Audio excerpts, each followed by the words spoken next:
He delivered me from all my fears. Those who look to him are radiant. Their faces are never covered with shame. Psalm 34 is such a rich chapter. It's one of my favorites. David is the one who wrote it, and scholars think he probably wrote it at some point between the time when he became anointed as king of Israel and the time when he actually became king of Israel.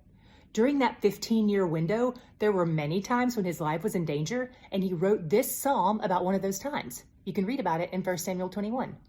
Now, if I ever thought my life was in danger, I'm not sure I would sit down and write a song, but that's what David did. In the midst of his very real fears, he wrote this song that still comforts me today.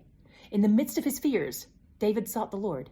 In the midst of his fears, God answered him. In the midst of his fears, God delivered him.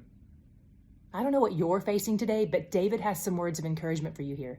If you're in a dark and scary place, look to God. Those who look to God are radiant. His glory will illuminate the darkness. If you're in a hard or lonely place, look to God. He meets you in the story of your shame and takes that shame away. He blankets you with love and forgiveness. He draws near.